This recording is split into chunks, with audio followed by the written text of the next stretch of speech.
कंगना और पूर्व फौजी से शिव सैनिकों की गुंडागर्दी के बीच महाराष्ट्र के मुख्यमंत्री उद्धव ठाकरे ने सूबे को संबोधित किया। 40 मिनट का संबोधन था। उद्धव ने कहा कि मुंबई को बदनाम करने की साजिश हो रही है। उन्होंने कहा कि मेरी खामोशी को कमजोरी ना समझा जाए। सियासी साइक्लोन मैं झेलता रहा हूं, ये बात भी उन्होंने कही। उद्धव ने किसानों की बात भी की, गरीबों की बात भी की। किसानों की बात करते हुए उन्होंने सिर्फ और सिर्फ सूबे की जनता की, अपनी सरकार के कामों की बात की। ना तो कंगना विवाद पर कुछ कहा और न ही पूर्व फौजी से शिव सैनिकों की गुंडागर्दी को लेकर कोई बात कही। सुशांत केस पर उद्धव ने पूरी तरह से चुप्पी साध दी। कहा सियासत की बात आज नहीं होगी, करूंगा सियासत की बात लेकिन आज नहीं। कोरोना को लेकर ही सिर्फ और सिर्फ उन्होंने कोरोना पर ही चर्चा की।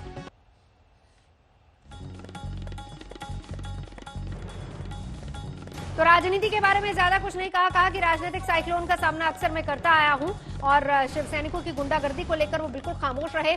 कोरोना काल को लेकर काफी लंबा चौड़ी बात उन्होंने कही। उन्होंने कहा कि एक नई मुहिम 15 तारीख से शुरू हुई, लेकिन यहाँ पर बड़ी बात और बड़ा सवाल ये कि यही कोरोना काल है जिस दौरान, सुनिए क्या कहा उन्होंने।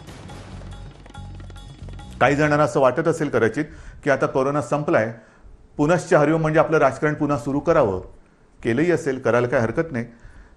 तूर्त मी राजकारणाबद्दल काही बोलणार नाही, पण राजकारणाबद्दल आणि एकूणच महाराष्ट्राच्या बदनामीचा जो काही डाव आखला जातोय त्याच्याबद्दल एकदा मात्र मी जरूर मुख्यमंत्रीपदाचा मास्क हा थोडा वेळ बाजूला ठेवून आपल्याशी बोलणार आहे.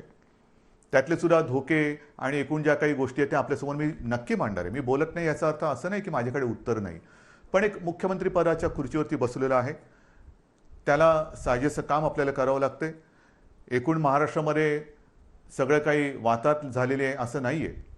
महाराष्ट्र सरकार याही प्रतिकूल परिस्थितीमध्ये, मग ते पूर्व विदर्भातील पूर परिस्थिती असेल, निसर्ग चक्रीवादळाचा फटका असेल, मधल्या काळात अघोषित एक वादळ मुंबईमध्ये येऊन गेलं म्हणजे निसर्गाचं.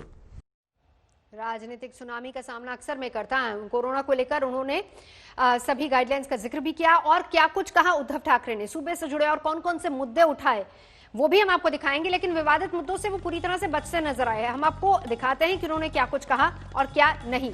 किस किस बात को लेकर वो बोले। कोरोना को लेकर उन्होंने बात की, गरीबी को लेकर बात की, किसान और मराठा आंदोलन को लेकर उन्होंने अपने संबोधन में बातचीत की। और किस पर नहीं बोले, कंगना को लेकर कहा जा रहा था कि शायद अपनी चुप्पी तोड़ेंगे, कुछ कहेंगे, लेकिन कंगना को लेकर कुछ नहीं कहा। चलेंगे सीधा, इस वक्त हमारे सहयोगी जुड़ चुके हैं मुंबई से, साहिल जोशी। साहिल, बड़ी बातें, ना तो कंगना का जिक्र, ना पूर्व फौजी का जिक्र किया, ना ही जिस तरीके से बीएमसी ने घर तोड़ा उसका जिक्र किया जिसकी उम्मीद की जा रही थी। देखिए, इन मामलों पर पार्टी की तरफ से, शिवसेना की तरफ से सफाई देने की कोशिश हो चुकी है। इसी के तर्ज पर माना जा रहा था कि उद्धव ठाकरे उस पर बात करेंगे, लेकिन मुझे लगता है कि जिस तरीके से उन्होंने कोविड पर ज़्यादा ध्यान देने की कोशिश की, हाँ इतना ज़रूर कहा कि महाराष्ट्र की बदनामी करने की कोशिश हो रही है और उस पर वो बात करेंगे, लेकिन मुख्यमंत्री का एक प्रोटोकॉल होता है, उसके चलते उन्हें पहले बताना है कि महाराष्ट्र सरकार क्या कर रही है। और कोरोना का जिक्र भी इसके लिए किया गया क्योंकि आपको याद होगा कि देवेंद्र फडणवीस महाराष्ट्र के पूर्व मुख्यमंत्री और नेता विपक्ष है, उन्होंने बिहार से एक स्टेटमेंट दिया था कि कम से कम कोरोना से ज़्यादा कंगना से ज़्यादा कोविड पर ध्यान देने की ज़रूरत है। लगता है कि उसी के चलते आज जो संबोधन रहा उसमें से ज़्यादा, सबसे बड़ा हिस्सा कोविड पर कंसंट्रेट किया गया और जो बाकी मुद्दे हैं जो सरकार को राजनीतिक दृष्टि से महाराष्ट्र में डिफिकल्टी पैदा कर सकते हैं, खास करके मराठा आरक्षण का मुद्दा हो, क्योंकि अब सुप्रीम कोर्ट ने मराठा आरक्षण के इम्प्लीमेंटेशन पर रोक लगाई है, फिलहाल स्टे लगाया है और बड़े बेंच के पास वो पूरा मामला भेजा है, तो उसको लेकर उन्होंने बात की है।